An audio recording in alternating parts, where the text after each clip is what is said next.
नमस्कार। आकाशवाणी जयपुर अजमेर से प्रस्तुत हैं प्रादेशिक समाचार।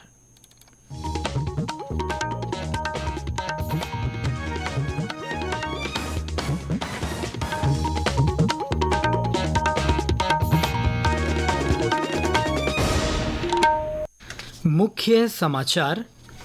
प्रधानमंत्री नरेंद्र मोदी ने आज नई दिल्ली में अधिक उपज, जलवायु अनुकूल और जैव सशक्त फसलों की 109 किस्में जारी की।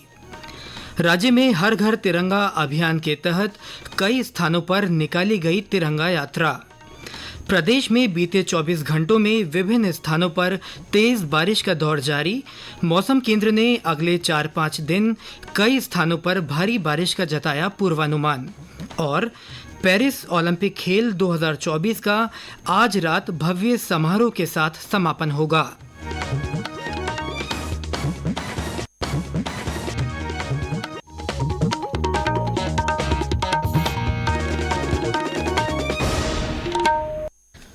समाचारों के साथ मैं सिद्धार्थ जैन। और अब समाचार विस्तार से। प्रधानमंत्री नरेंद्र मोदी ने आज नई दिल्ली के भारतीय कृषि अनुसंधान संस्थान में उच्च पैदावार, जलवायु अनुकूल और जैव सशक्त वाली फसलों की 109 किस्में जारी की। ये किस्में 61 फसलों की हैं, जिनमें खेती की 34 और बागवानी की 27 फसलें हैं। खेती की फसलों में बाजरा, तिलहन, दलहन, गन्ना, कपास और अन्य फसलों के बीज शामिल हैं। बागवानी फसलों में फल, सब्जी, कंदमूल, मसाले, फूल और औषधीय पौधों के बीज हैं। इस अवसर पर प्रधानमंत्री ने किसानों और वैज्ञानिकों से बातचीत भी की। प्रधानमंत्री ने कहा कि नई किस्मों से कृषि में मूल्यवर्धन होगा। किसानों ने कहा कि नई किस्मों से उनके खर्चों में कमी आएगी और पर्यावरण पर सकारात्मक प्रभाव पड़ेगा। श्री मोदी ने मोटे अनाज का उल्लेख किया और कहा कि लोग पोषक खानपान की ओर आकर्षित हो रहे हैं। उन्होंने प्राकृतिक खेती के लाभों के बारे में भी बात की और कहा कि आम जनता का जैविक कृषि पर भरोसा बढ़ रहा है। उन्होंने कहा कि लोग जैविक खाद्य पदार्थों का उपभोग कर रहे हैं और इनकी मांग करते हैं। उन्होंने कहा कि कृषि विज्ञान केंद्र की जागरूकता बढ़ाने में महत्वपूर्ण भूमिका है। प्रधानमंत्री ने कहा कि कृषि विज्ञान केंद्रों को नई किस्मों के बारे में किसानों को जानकारी देने के लिए सक्रिय भूमिका निभानी चाहिए। बाद में केंद्रीय कृषि और किसान कल्याण मंत्री शिवराज सिंह चौहान ने बताया कि आज किसानों के लिए ऐतिहासिक दिन है, जब 61 फसलों की 109 किस्में जारी की गई है। हमारे वैज्ञानिकों ने अद्भुत काम किया और 65 फसलों की 109 प्रजातियों के बीज तैयार किए। बागवानी की आम की ऐसी किस्में तैयार की जो जल्दी खराब नहीं होगी, दिखने में भी सुंदर हो, स्वादिष्ट भी हो, जिसको हम एक्सपोर्ट भी कर सकें। एक्सपोर्ट हम कर भी रहे हैं। ये 109 नई किस्में किसान की जिंदगी भी बदलेगी, उनकी लाभ को भी बढ़ाएगी और जनता के लिए भी पोषण की दृष्टि से बहुत उपयोगी होगी, हमारे एक्सपोर्ट को भी बढ़ाएगी। हर घर तिरंगा अभियान के तहत प्रदेश भर में कई गतिविधियां आयोजित की जा रही हैं। राजधानी जयपुर में आज मुख्यमंत्री जन सुनवाई कार्यालय से तिरंगा यात्रा निकाली गई। कार्यक्रम में शामिल लोगों पर जगह जगह पुष्प वर्षा की गई। अभियान के तहत जयपुर ग्रेटर नगर निगम की ओर से 13 अगस्त को तिरंगा मैराथन आयोजित की जाएगी। भीलवाड़ा जिले में कई स्थानों पर तिरंगा वाहन रैली निकाली गई। जिला मुख्यालय पर पुलिस लाइन से निकाली गई रैली का शुभारंभ जिला कलेक्टर और पुलिस अधीक्षक ने किया। चूरू में वाहन तिरंगा रैली को जिला कलेक्टर पुष्पा सत्यानी ने रवाना किया। यह रैली शहर के मुख्य मार्गों से होती हुई इंद्रमणि पार्क पहुंची। जैसलमेर में ऐतिहासिक गड़ीसर सरोवर से तिरंगा रैली निकाली गई। केकड़ी जिला मुख्यालय पर निकाली गई तिरंगा वाहन रैली में बड़ी संख्या में युवाओं ने हिस्सा लिया। इस मौके पर जिला कलेक्टर ने नागरिकों से 13 से 15 अगस्त तक हर घर तिरंगा फहराने की अपील की। झालावाड़ जिले में भी विभिन्न स्थानों पर तिरंगा रैली निकाली गई। बीकानेर में केंद्रीय मंत्री अर्जुन राम मेघवाल ने हर घर तिरंगा अभियान को लेकर कहा कि इससे पूरे देश में उत्साह का वातावरण है। आज़ादी का अमृत महोत्सव जब हम मना रहे थे, उस समय जब 75 वर्ष पूरे हुए देश की आज़ादी को, तो ये अभियान तेजी से चला था, हर घर तिरंगा अभियान। इस बार भी ये 3 दिन जोरों से चलने वाला है। पूरे देश में उत्साह का वातावरण बनता है तिरंगा यात्रा से, और अब तो सभी लोग इसको अपना रहे हैं, ये अच्छी बात है। मुख्यमंत्री भजनलाल शर्मा ने कहा है कि भारत प्राचीन काल से ही कई पारंपरिक और वैकल्पिक चिकित्सा पद्धतियों का केंद्र रहा है। इन चिकित्सा पद्धतियों के माध्यम से यूनिवर्सल हेल्थ कवरेज के लक्ष्य को हासिल करने में मदद मिल रही है। श्री शर्मा आज मुख्यमंत्री निवास पर इलेक्ट्रोपैथी चिकित्सकों की आभार और अभिनंदन सभा को संबोधित कर रहे थे। इस मौके पर उन्होंने कहा कि राज्य सरकार ने अपने पहले बजट में ही पारंपरिक चिकित्सा पद्धति इलेक्ट्रोपैथी को बढ़ावा देने के लिए इलेक्ट्रोपैथी बोर्ड का गठन करने और इसके लिए पहले चरण में 5 करोड़ रुपए का प्रावधान किया है। वहीं भीलवाड़ा नगर परिषद को नगर निगम में क्रमोन्नत करने सहित भीलवाड़ा और जहाजपुर क्षेत्र से संबंधित बजट घोषणाओं के लिए आयोजित आभार सभा को संबोधित करते हुए मुख्यमंत्री ने कहा कि राज्य सरकार समाज के सभी वर्गों की आकांक्षाओं के अनुरूप विकसित राजस्थान के संकल्प के साथ कार्य कर रही है। उन्होंने कहा कि परिवर्तित राज्य बजट 2024-25 में हर क्षेत्र और हर वर्ग को सौगातें दी गई हैं। प्रदेश में इन दिनों हरियालो राजस्थान अभियान के तहत विभिन्न स्थानों पर पौधारोपण किया जा रहा है। झुंझुनू के बगड़ में एक पेड़ मां के नाम अभियान के तहत नगरीय विकास मंत्री झाबर सिंह खर्रा ने पौधारोपण किया। इस अवसर पर श्री खर्रा ने कहा कि देश के 140 करोड़ लोगों से प्रधानमंत्री नरेंद्र मोदी ने एक पौधा अपनी मां के नाम लगाने का आह्वान किया है। उन्होंने कहा कि इस अभियान से आगे आने वाले सालों में पर्यावरण संरक्षण और संवर्धन में बढ़ोतरी होगी। ये समाचार आकाशवाणी जयपुर अजमेर से प्रसारित किए जा रहे हैं। प्रदेश में मॉनसूनी बारिश का दौर लगातार जारी है। खासकर पूर्वी राजस्थान में विभिन्न स्थानों पर पिछले 24 घंटों के दौरान भारी बारिश दर्ज की गई है।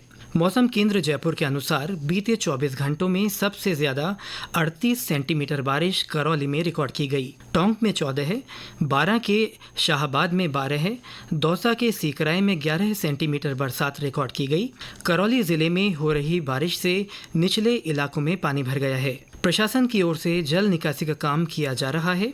वहीं बचाव कार्य के लिए एसडीआरएफ की टीम तैनात की गई है। भारी बारिश को देखते हुए जिला प्रशासन ने जिले के सभी सरकारी और गैर सरकारी विद्यालयों में कल का अवकाश घोषित किया है।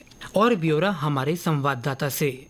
जिले में हो रही मूसलाधार बारिश से समूचे जिले में जनजीवन अस्त व्यस्त हो गया है। जिला मुख्यालय पर कई मकानों के अलावा परकोटा भी ध्वस्त हुआ है। हिंडौन के बाजारों के जलमग्न होने से व्यापारियों को नुकसान पहुंचा है। वहीं तेज बारिश के चलते जिला मुख्यालय पर एक मकान के ढह जाने से 2 लोगों की मृत्यु हो गई, वहीं 3 अन्य लोग घायल हो गए। करौली के पावर हाउस सहित कई कॉलोनियों में जल भराव होने से लोगों की मुश्किलें बढ़ गई है। प्रशासन द्वारा बनाए गए राहत केंद्रों पर लोगों को सुरक्षित रूप से पहुँचाया जा रहा है। जिला मुख्यालय के अलावा हिंडौन सिटी में भी एसडीआरएफ टीम द्वारा प्रभावित लोगों को राहत पहुंचाई जा रही है। जिले के प्रमुख बांध लबालब हो गए हैं। वहीं जिला मुख्यालय स्थित पांचना बांध से 6 गेट खोलकर पानी की निकासी की जा रही है। जिला कलेक्टर नीलाभ सक्सेना और पुलिस अधीक्षक ब्रजेश ज्योति उपाध्याय प्रभावित क्षेत्रों पर लगातार नजर बनाए हुए हैं। बाकी वैरी शर्मा, आकाशवाणी समाचार, करौली। सवाई माधोपुर में कल रात से शुरू हुआ बरसात का दौर आज भी रुक रुक कर जारी रहा। शहर के अनेक इलाकों में सड़कों पर पानी भर गया है। बारिश के कारण रणथंभौर दुर्ग मार्ग अवरुद्ध हो गया है। वहीं भरतपुर संभाग में तेज बारिश का दौर जारी है। इधर राजधानी जयपुर में आज सुबह से ही बारिश का दौर बना हुआ है। तेज बारिश के कारण सड़कों और निचले इलाकों में पानी भरने से जनजीवन प्रभावित हुआ है। चूरू जिले में पिछले 2 दिनों से हुई अच्छी बरसात से किसानों में खुशी का माहौल है। किसानों का मानना है कि इस बारिश से फसलों को काफ़ी फायदा होगा। सिरोही जिले में माउंट आबू सहित कई स्थानों पर रुक रुक कर बारिश का दौर चलता रहा। उत्तर पूर्वी राजस्थान और आसपास के क्षेत्रों के ऊपर आज भी एक परिसंचरण तंत्र बना हुआ है। मौसम केंद्र जयपुर के निदेशक राधेश्याम शर्मा ने बताया कि इसके असर से अगले 5-6 दिन मानसून सक्रिय रहने तथा कहीं कहीं भारी और कहीं कहीं अति भारी बारिश का दौर जारी रहने की संभावना है। टोंक, करौली, सवाई माधोपुर, कोटा, भरतपुर और दौसा जिलों में भारी से अति भारी बारिश रिकॉर्ड की गई है। अभी जो साइक्लोन बना हुआ है, इस सिस्टम के असर से अगले 4-5 दिनों तक रुक रुक कर बारिश का जो दौर है वो बना रहेगा। सीकर, झुंझुनू, नागौर और जो चूरू जिले हैं, इनमें भी अगले 3-4 दिनों तक कहीं कहीं भारी और कहीं कहीं अति भारी बारिश होने के लिए संभावना बनी हुई है। जयपुर, भरतपुर संभाग, इसके अलावा शेखावटी क्षेत्र के कुछ जिलों में ऑरेंज और येलो अलर्ट जारी किया गया है। अगले 24 घंटों के लिए करौली, दौसा, सवाई माधोपुर जिलों के लिए रेड अलर्ट जारी किया गया है। बीकानेर संभाग के भी कई इलाकों में अगले 3-4 दिनों तक मध्यम तो कहीं तेज बारिश का दौर बना रहेगा। और अब खबरें पेरिस ओलंपिक से।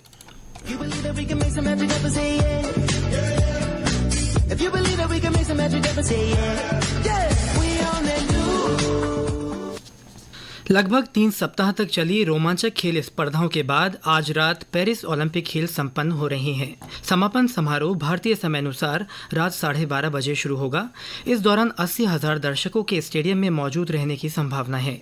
मनु भाकर ने कांस्य पदक जीतकर इस ओलंपिक में भारत को पहला पदक दिलाकर इतिहास रचा। वे ओलंपिक निशानेबाजी में पदक जीतने वाली पहली महिला हैं। उन्होंने सरबजोत सिंह के साथ 10 मीटर की मिक्स्ड टीम एयर पिस्टल स्पर्धा में एक और कांस्य पदक जीतकर एक ही ओलंपिक में 2 पदक जीतने वाली पहली महिला होने का नया रिकॉर्ड अपने नाम किया। स्वप्निल कोसाले ने निशानेबाजी में तीसरा पदक जीता। हॉकी में भारतीय पुरुष टीम ने कांस्य पदक अपने नाम किया। नीरज चोपड़ा ने पुरुषों के भाला फेंक में रजत पदक जीता। भारत के उभरते हुए पहलवान अमन सहरावत 57 किलोग्राम फ्री स्टाइल श्रेणी में कांस्य पदक जीतकर ओलंपिक में पदक जीतने वाले भारत के सबसे कम उम्र के खिलाड़ी बने। इस ओलंपिक में भारत ने 1 रजत और 5 कांस्य पदक जीतकर 71वां स्थान हासिल किया है।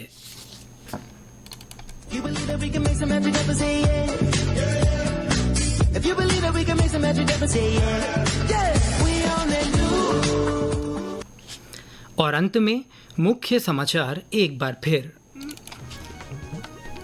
प्रधानमंत्री नरेंद्र मोदी ने आज नई दिल्ली में अधिक उपज, जलवायु अनुकूल और जैव सशक्त फसलों की 109 किस्में जारी की हैं। प्रदेश में बीते 24 घंटों में विभिन्न स्थानों पर तेज बारिश का दौर जारी है। मौसम केंद्र ने अगले 4-5 दिन कई स्थानों पर भारी बारिश का पूर्वानुमान जताया है। राज्य में हर घर तिरंगा अभियान के तहत कई स्थानों पर तिरंगा यात्रा निकाली गई। और पेरिस ओलंपिक खेल 2024 का आज रात भव्य समारोह के साथ समापन होगा। इसके साथ ही प्रादेशिक समाचार बुलेटिन समाप्त हुआ। नमस्कार।